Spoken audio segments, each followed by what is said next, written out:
Ho, brother, ho, whoa, whoa, whoa, now. You got too much dip on your chip.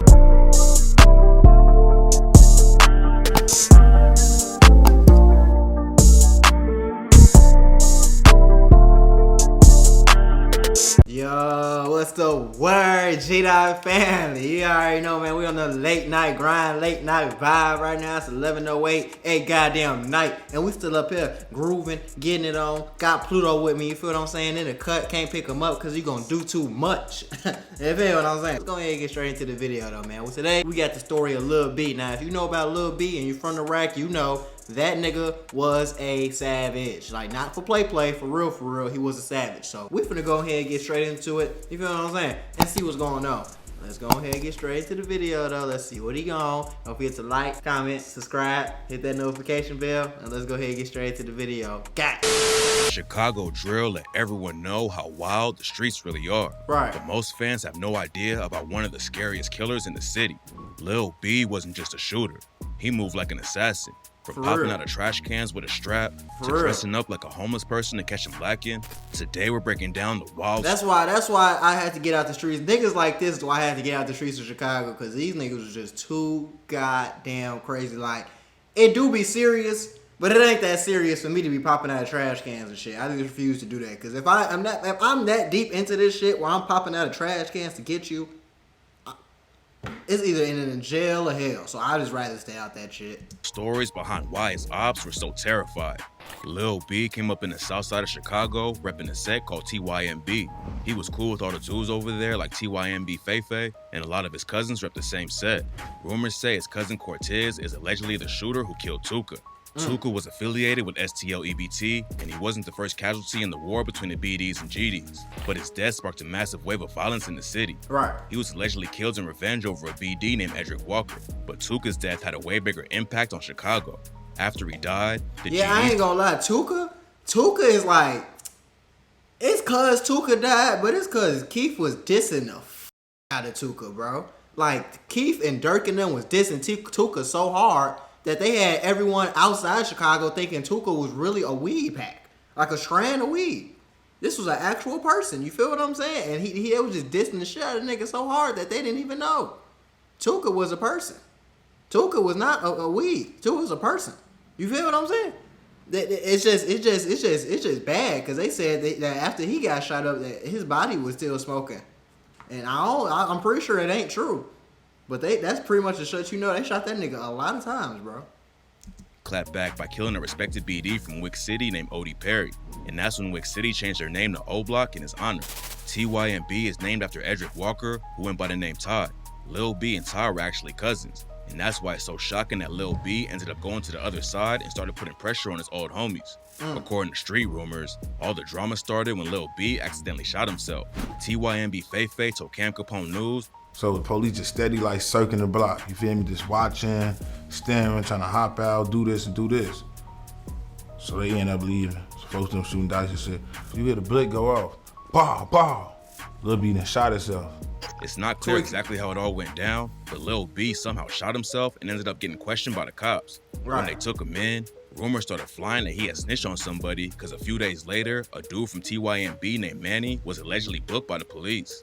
Lil B's name was eventually cleared and everyone realized that he wasn't snitching. But by that point, it was too late to calm the situation down. TYMB had allegedly already put hands on him over the rumors. So Lil B ended up... And that's a lot of things I don't like about street shit. Like, it don't be a lot of confirmation on shit, because, I mean, it's no way to really confirm if a nigga was snitching or not unless the paperwork come out. But it's just... y'all did this to a nigga with no verification on what was really going on, and that's why he put belt to ass on y'all. You feel me? Y'all put y'all hands on him. He pretty much said he wasn't going for that shit, and hey. Leaving the set and linked up with EBT instead. Lil B switching sides was a huge loss for TYMB, and he didn't waste any time getting busy against his old gang. He allegedly shot a dude named Solo from TYMB 1 year after he switched up, but that was only the beginning of his spree. In September 2011, Lil B allegedly caught another body when he killed a dude from Squirt Town named Jizzle. Witnesses said that the situation started with an argument between two crews. Then both sides pulled out burners and started letting off shots. Jizzle was shot in the head and chest. His mom named Lil B and a dude named Tutu as the shooters. According to her, they left the city as soon as it went down because they were worried about the police catching up to him. Tutu was murdered just a couple months later, but the heat on his name didn't slow Lil B down at all. Just a month after he allegedly killed Jizzle, Lil B was right back on the hunt for ops. According to rumors, Lil B was sliding in op territory with two dudes named Drizzy and So Icy when he spotted a dude from Trap City named Rio. Trap City or Zone 7 is a hood that beefs with STL EBT, so Lil B allegedly started letting off shots from inside the whip and killed Rio on sight. Lil B had allegedly already taken out 2 ops in just a month, but this next story really explains why his enemies were so terrified of him. Less than 2 weeks after Rio's murder, Lil B allegedly walked straight up to O Block and caught another body. On October 18, 2011, a dude from O Block named J Hood said he was out on the block with Oogie, T-Stick, Boss Money, and Platoon. He was supposed to hit another spot with them, but he got a phone call and had to run upstairs to see somebody real quick. But by the time he got to the staircase, shots were already going off. J Hood ran upstairs to look out the window, and that's when he saw 2 shooters standing over Oogie on the street. After the shooters ran off, J Hood went to check on Oogie, and that's when he discovered Oogie wasn't the only victim. Platoon was laying on the ground with bullets in his head, arms, leg, and chest. Oogie survived the shooting, but Platoon was later pronounced dead, and Lil B was the #1 suspect. Lil B didn't move like most shooters. He stayed pretty low-key and didn't brag about his hits on social media, but that didn't keep the cops off of his trail. He was named as a suspect in over 30 cases, including the murder of Jizzle too. Lil B. That nigga was too wild. See, like, you can be a shooter and shit, and that's cool, bro, but, like, you can't be too wild in these streets. You got to be real calculated. That nigga was just riding around, you know what I'm saying? He was just, what the fuck? He had too much going on. When you got too much going on in these streets, like, you feel me? It's gonna catch up to you faster than, you know what I'm saying, you think it do, because you got too much going on in these streets. Sometimes you got to calm down, bro. He had allegedly already killed 3 people in 2011, but he still wasn't finished. On December 17, 2011, Lil B and King Lil J were allegedly out robbing people all day. Yeah. Lil J and Lil B were always tight, and Jay even shouted him out on the track Keep It On Me when he raps, "I'll be damned if a nigga LA me," or Sherroid when he got hit across the street. "No, no, no, I can't go like OD. With the XD, rock out like Lil B." We don't know exactly how it went down, but Jay and Lil B allegedly walked up to a car full of dudes to rob him. One of them allegedly handed over his watch, but then the driver sped off, and that's when Lil B started shooting. He hit the driver in the head, and he was pronounced dead on the scene by paramedics. A few months later, a dude from O Block named Sherroid was shot and killed, and the gun used to kill him was the same one that took out Jizzle. This led some people to believe that Lil B was a shooter, but rumors say it was actually a dude from STL named Boss Trail. Lil B got locked up a couple times in 2012, but didn't stay behind bars for long, and he allegedly slid into O Block 2 more times that November.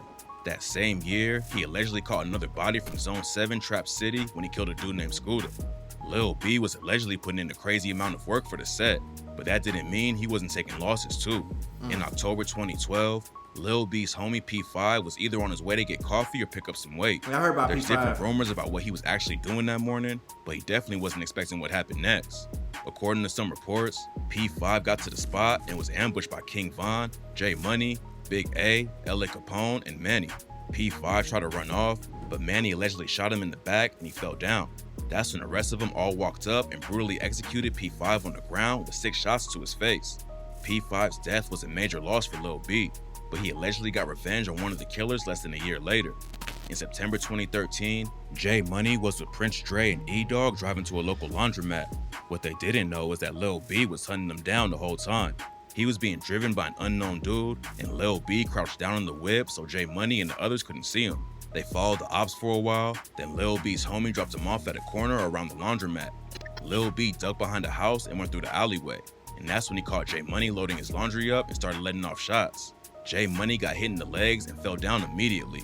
He tried to hop back up and run away, but Lil B was already on him. He hit J Money in the chest and forehead, and J Money tragically died on the spot. Nobody knows for sure how many people Lil B actually chipped, but some say he's behind at least 7 different bodies. Only a few of them have any evidence to back the stories up, but it's clear that he was one of the most dangerous dudes in the city. TYMB Feifei told Cam Capone News that one time his homie was walking to court and Lil B caught him out of nowhere. He didn't just walk up or hop out of a whip and start shooting though. Lil B actually dressed up like a homeless person and waited for his op to walk by. That's when he hopped up and shot the dude's ear, barely missing his head. Lil B didn't kill Feifei's homie, but he called up Feifei right after it happened to brag about what he did. Another time, Lil B got the drop. See, you too wild, bro. That nigga, I ain't, you know what I'm saying? That nigga had to go, bro. You too wild. You gonna dress up like a homeless person, pop a nigga, miss him, then call up his homie that was your old homie and be like, yeah, ass nigga, you seen that? Yeah, be out, don't be lacking, whoop de whoop. Like, bro, you hot as hell, bro. You just can't be out here doing crazy crash out shit like that. Like, I don't know what you think this is, but this ain't that, and that ain't this. Your ass is tweaking. A lot of niggas just be out here tweaking. I'm gonna be honest with you. Up on some ops by pretending to just be a regular dude walking his dog. Ocho Money from O Block said they tried to press him because they ain't know who he was. I mean, he had a dog. I'm a dog. With the dog, we instantly. I got a Glory Boy sweat on. This when shit popping. And he on the phone. This nigga pulled his pipe out and shot my homie in his jaw. My homie took off like pew, like he didn't even get shot. The nigga up my face on my son, and the gun jammed. I'm just like shell shocked on God. He instantly hit the alley. Luckily for Ocho, the gun jammed and he made it out alive to tell the story. Lil B was so ruthless that he also shot his own people. According to Trench's News, he allegedly shot an STL EBT affiliate named King Cole because Lil B thought Cole was talking to his girl. Yeah, I heard they about were all that. just chilling, shooting dice, but Lil B obviously wasn't gonna let anyone disrespect him like that, even if they rep the same set. So everybody looking up now. People shooting dice, they looking up because they know this little he wow. Man, Lil B walked right around the corner. Hey, Cole. Hey, man, you been hollering at my girl. Cole looked up. Man, you better get your goof ass on talking about a girl. That pop! Popped in front of everybody. Everybody scattered like roaches, man. I'm talking about the whole, everybody scattered. If half of the stories about Lil B are true, he was one of the most savage shooters in the history of Chicago. And when you're moving like that, it's only a matter of time before the streets catch up to you. But Lil B's death ended up coming from the police instead of one of his ops. In March 2014, the cops allegedly spotted Lil B making a drug deal. He tried to run away, but they cornered him in an alleyway, and they claim that's when Lil B upped his strap at them. They opened fire and killed Lil B on the spot, but the story doesn't end there. Lil B was shot 7 times in the back, and his homie said he didn't even have a gun on him that day. Rumors say that the cops wanted to get him off the streets by any means necessary. So I ain't gonna lie, that's what I'm saying. You too hot. You shooting your own guys. You dressing up like homeless people. You doing all this crazy shit. People want you gone, bro. Not just the ops. Your own niggas want you gone. 12 want you gone. Everybody wants you gone, bro. You out here tripping. That's why I was saying you too hot. It sounds like you linked to like 40 bodies. Nigga, what you doing? That ain't Pete. That ain't cool, bro. That shit ain't hell no, bro. Your ass out here tripping. What? Like, no, bro. You was tweaking. they took the opportunity that day when he ran from them. What's really wild about the story is that Lil B had actually just got a legit job cleaning houses. His boss, Shamika Jordan, told ABC News that Lil B had a troubled past and was trying to change his life for the better. But unfortunately, he never got a real chance to leave the trenches. I ain't gonna lie, bro. You had too much stuff going on, bro. You linked to too many bodies. You think you was just gonna do all that street shit and then get out the streets by cleaning houses? In the same city you did all the street shit? No. So I don't know what the hell he had going on, but tell him he was tweaking. Wasn't he tweaking, Pluto? He was tweaking. He was tweaking, wasn't he, Pluto? Tell that nigga he was tweaking. He was tweaking. That's why he ain't here no more. You feel me? R.I.P. But you can't be out here just doing whatever you want and think it ain't got no consequences for your actions. There's some consequences for that ass now.